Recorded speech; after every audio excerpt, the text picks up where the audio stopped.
Cynthia, thank you so much for coming to the ELN studio. Thank you for having me. It's great to have you here. So Unicef does obviously extraordinary work with and for children and families around the world. How important is and how difficult is it to establish the proper environments to even allow early childhood learning to properly develop? To your first question, how important is it? It's extremely important because our brains, anyone's brain, is developing faster and more intensely in those early years of life. We talk about the first 1,000 days at Unicef. How difficult is it? It's becoming a lot easier for two reasons. One is there's more data and information out there. We're seeing and learning from hard data that when you invest in a child's early development, early life, getting them ready for school, they're better students, they stay in school, they perform better, they're more productive adults. The second, though, is partnership. And Ready Nation is bringing together not the usual suspects to work together to use data and information to take action together. So one of the exciting things that's happening here at Ready Nation and that we're doing all the time is working with local governments, working with national governments, but also working with non-government organizations and the private sector. The private sector is coming in with their resources, not just money, but also their brains, their information, their experience. The other is sitting with young people themselves and with parents to ask them, what are we not thinking of? How could we do this together? And we've got a great program in Mexico that we designed not just with the people who had the money or the policy decisions, but with the parents themselves. And I wanted to ask you about the Mexico problem, because when you think about places like Mexico, but beyond Mexico and in many of the other countries, and I'm quoting from UNICEF here that much of your work focuses on children who are uprooted, quote, driven from their homes by conflict or disaster, while others are migrating in the hope of finding a better, safer life. How can a child focus on advancing learning in the cases where families may just be trying to survive? Right. So we have the world. Our world has about 50 million children on the move.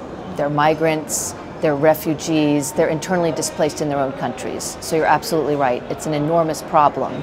And families are just trying to survive. However, we get through this and we make progress at three main things: persistence, through partnership, working together, and then practical solutions. So on persistence, that's the main piece. I was in the Philippines shortly after the cyclone a few years ago.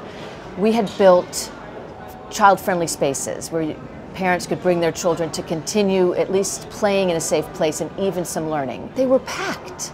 And these children were not quiet sitting in a corner. They were playing and laughing and yelling and screaming. So they are not giving up on trying to rebuild their lives, even though they had lost homes, they'd lost family members. And so that persistence of they're coming, they're meeting us more than halfway. How can we, not as a global community, meet them and go the rest of the way with them? That's got to be such a critical moment, disaster relief.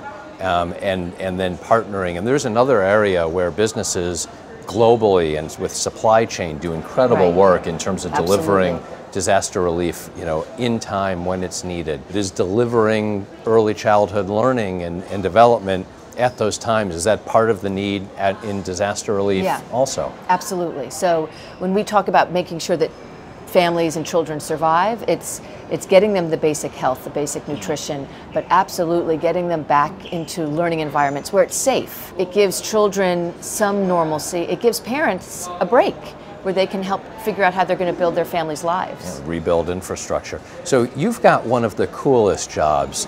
You are Director of the Office of Global Innovation. Yes, wow. Yeah, I mean, title aside, I mean, that's just really cool. I've always wanted to meet the person who is innovating the world, globally. So it's great to meet you. What do you see out there? I mean, I know that innovation means a lot of different things. So I guess, first of all, what does innovation mean to you? What does it mean in terms of the early learning space? And is there anything that, in terms of innovation, we maybe should keep an eye on 5, 10 years down the line? Absolutely. So one is, I am a little point, and UNICEF has a tradition of innovating from digging water pumps in the 70s to creating a plumpy nut that really helps children in emergencies. It's a peanut butter paste. So we've been innovating for years, and I just get to help ride that wave. What innovation means for us at Unicef is doing something new and different that adds value. Fundamentally, we don't come up with innovations and find a problem. We do it the other way around. So we go in with our colleagues on the ground in South Sudan or Democratic Republic of Congo. What is your challenge? How do you get kids ready for school? How do you help parents have the skills they need to raise healthy babies and then young children? And then we figure out what innovation we might bring. So two things is we've got real-time communication. We started with flip phones 8 years ago, trying to connect with young people, with young parents, just through SMS.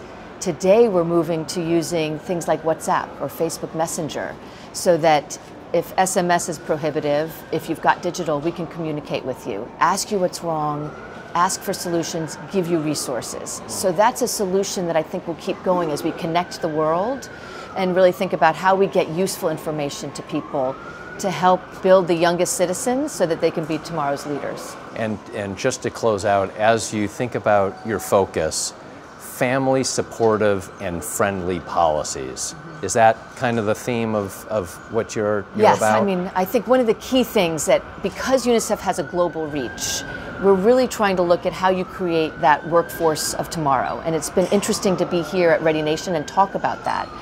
And we're trying to look at how you shift four main things. How you shift just from maternal leave to family leave so that it's both parents. How you shift from infrastructure to the person. So rather than just breastfeeding rooms, how you make breaks available so you can use them. How you're shifting from looking at making things available, closing gaps for childcare, and using that to create places where parents can come to work but leave their children in a safe place. People are talking about scholarships here, how you close those gaps for an early childhood daycare center.